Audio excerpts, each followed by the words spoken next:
Hello everyone, and thank you for joining us for Handmade in Britain's online interactive virtual craft fair. My name is Lucky, and I'm being joined by Jo James from Woven Focus. She's going to be guiding us through some of her beautiful wall art, which you can see behind her, and some of her inspirations behind it. So I'm going to pass it over to you. Thank you, Lucky. Lovely to join you today to show you some of my wall art that I make of coastal scenes of the island. I'm a textile artist from the Isle of Wight, and I've developed my craft through a degree in interior design, an MA in visual communication, and most recently a PGCE in art craft and design from Brighton University. So I'm inspired by place and the island's incredible nature resource, which is now a UNESCO Biosphere Reserve. And I source my colour palettes from my surroundings. I make bespoke wall art of coastal scenes. So I take a digital image and then I break down that image by colour picking the individual sort of elements out of it. So as a child, I believe that everybody experienced the incredible sunsets and rises that filtered into my soul daily. And I now understand as an adult what a privilege it's been to live here. So I want to celebrate that through my artwork. So I create my linen pictures by taking the digital image, as I've just mentioned, and we then look at the colours, and I start to wrap and wind the linen around some conservation cord. So there we go, that's the little strips that I use. So I begin by looking really closely and just sort of really sort of focusing in on what jumps out at me. Okay, so the slow repetitive process of the winding enhances my well-being, and I fully endorse the power of craft and working with our hands and sort of well-being benefits associated with this. So the yarn windings are a concept that are integral to the design process and of setting up your loom, actually. And so it was a desire of mine to expand these and create the pictures. So each individual strip can take up to 6 hours to produce, depending on the number of colour changes. Here we can see we've got quite a few little sort of colour changes, and then they're all hand knotted on the back and attached to a little pine wooden strip. And then I add the detail of the hand stamped, coppered and numbered disc on the reverse. And then I have the strips professionally framed by Anthony Hathaway, an amazing craftsman in Cowes on the island, who works with a lot of island artists. So that's the wall art, okay. But in contrast to that, we also, or I'm also creating some tableware. So for example, we've got this is a placement, so this would go in the center of your table. I've got I've got a table runner here. I don't know if you can just sort of see that. We've got a lovely table runner. It's got some detail and some fringing, and that's done in a waffle weave pattern. And it's also got some napkins as well to complement those. So it's made from cotton, and which is a mixture of cotton and linen. And it's got quite a firm hand, but yeah, it's quite pliable and soft. It sort of comes out quite thin. So it's perfect for summer to have on your table and, you know, sort of embrace the sort of feelings of summer that are coming, hopefully. Just to jump in quickly, we have a quick question. What threads do you use for the wrap strips? Sorry, could you repeat that? What threads do you use for the wrap strips? Okay, so they are made from linen. So linen thread. Okay, great. I think that has answered that question. Feel free to carry on. Okay. So yeah, I create the tableware on a rigid heddle loom.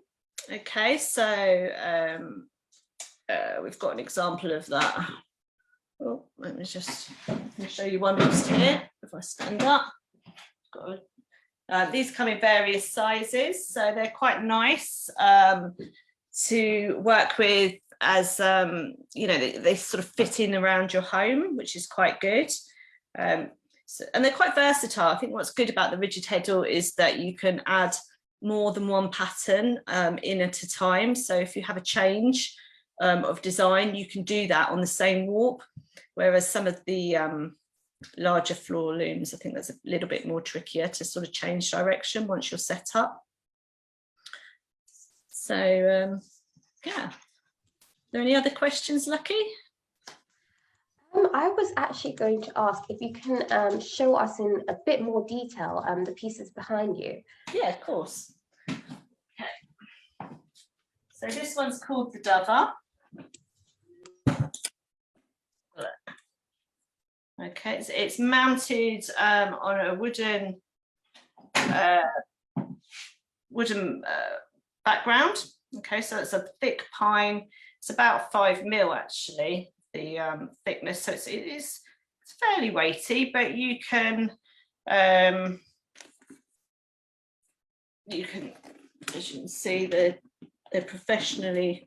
Let's turn that around like that. Professionally hung, and I suggest that you put 2 sort of hooks to mount it like that, and that will just give you the right kind of tension.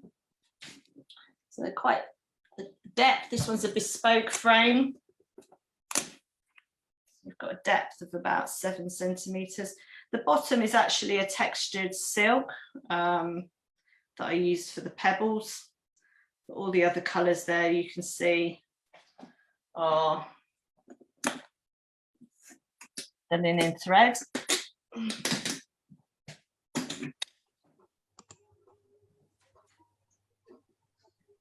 And we've got this one, which is Bembridge Harbour houseboats.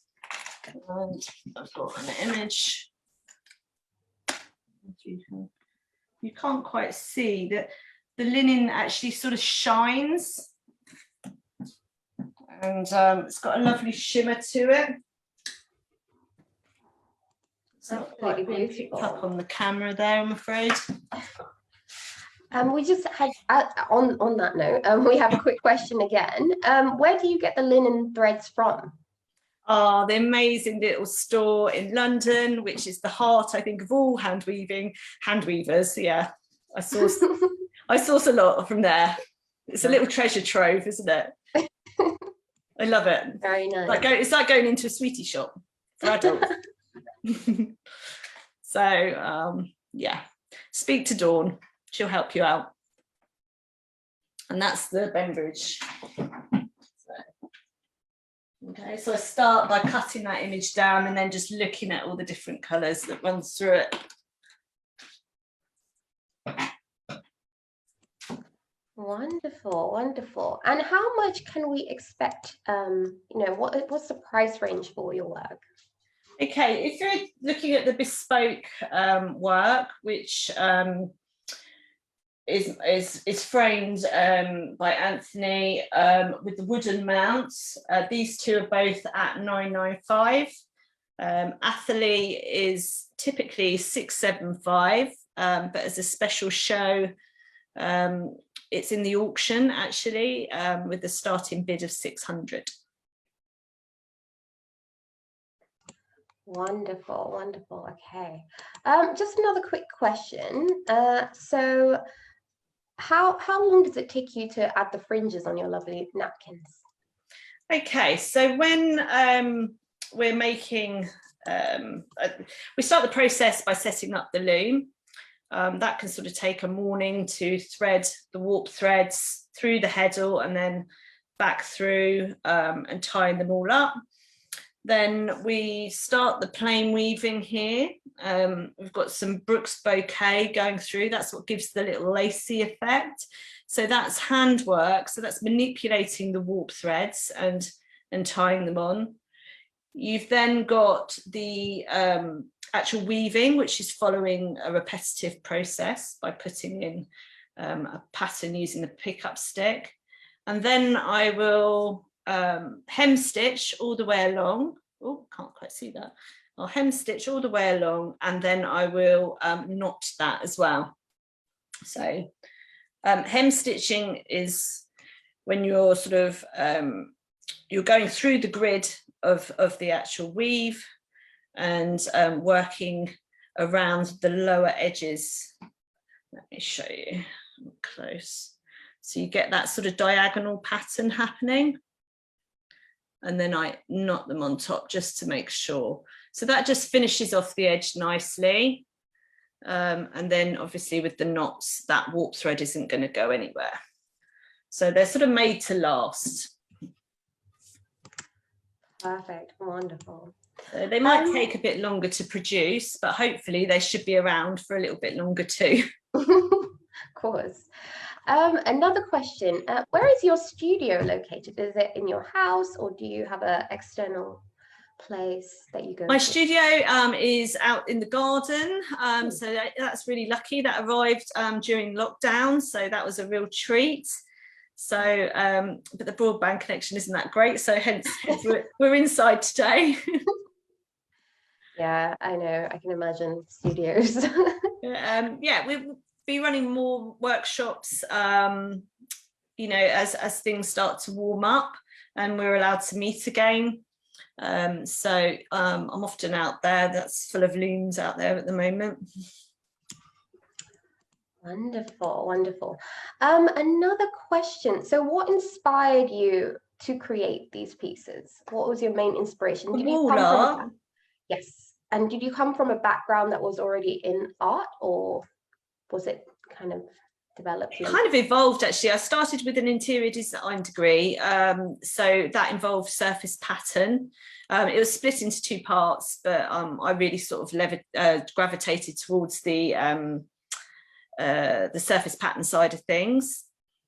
So from that, I then went on to do a master's, and that was sort of an open-ended project of my choice. And by this point, I'd sort of played around with pattern, but I felt quite sort of, I was more interested in the materials and working with a sort of sustainable outlook, with a sort of more eco kind of centered ethos. And so I began to weave. I actually went on a weaving retreat with Susie Gillespie in Devon, and I just, you know, I spent a week with her in her house weaving, and that was it. I was just hooked. So that's really where it's evolved from.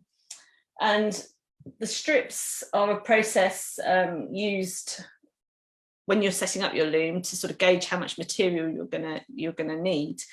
So, but as I was experimenting with them, I thought they were quite abstract in their own nature. And I just like the interplay of all the different colours sort of sitting next to each other and how they reacted when you sort of placed certain colours next to each other, how that influenced it. So, and then I thought, well, okay, well, they look quite nice on their own, but why don't I try and make that actually into a scene? So it kind of evolved. It was a sort of natural process through my degree and my master's work. Wow, very inspiring to hear. And one more question we had, which was, what is your favorite piece to make? My favorite piece to make? I do enjoy making the pictures. but the weaving is, you know, sort of it's also different actually. The tableware is a lot quicker. I'm learning about rugs at the moment, so I'm kind of, you know, exploring that as well, realizing, yeah, I need more looms in my life. So yeah, I enjoy making it all actually. It's sort of I think having a variety keeps the sort of creativity going, whilst trying to sort of build a collection as well that works well with each other. So yeah, I think it all has its own benefits, and I think it depends on the time of year as well. It's quite cold in the cabin at the moment, so you know, it's quite nice to be able to bring the loom inside and sort of carry on in the evenings, or you know, as time permits. Definitely. Just one more quick question, sorry, questions popping up. Could you tell us, could you actually, this is quite important, could you tell us about your workshop, your upcoming workshop with... Okay, yeah, on Sunday, I'm doing an introduction to weaving. So we're going to be talking about sustainable textile practice, and I will be showing the weavers how to make their own t-shirt yarn from old t-shirts. And then we'll be going through some techniques, some interlocking, some sumac, some raya knots. So it's really a sort of quick 3-hour crash course filled with lots of techniques, lots of ideas for them to go away and be able to start creating their own designs. So they should be able to create a wall hanging, maybe 2, 3, depending on time. So they've all sort of got their kits now, which is great. Ticket price comes with a kit. So you know, you're all set up, ready to go. You've got everything you need, and we can sort of have a great session of weaving on a Sunday at 12 o'clock. So really looking forward to that and meeting everyone that's coming along. Wonderful. So if anyone is interested in joining Jo for that really interesting workshop, please head over to Handmade Interact and click on live workshops, and then you'll be able to register. But please do register soon because spaces are filling up fast, and also she needs to send you your kit, so that's quite important. Yeah, you'll need to get your pack. Yes. Unless you have materials hanging around, then you know there are ways around it. Or you've got an old picture frame, instead of using the loom that's supplied, you could actually weave off an old picture frame, and if you had yarn hanging around, then we could still work with that if you still wanted to come along. But hopefully we should get the pack to you anyway. Yes, brilliant, exciting. Okay, well, thank you everyone for joining us. Thank you especially, of course, Jo James from Woven Focus.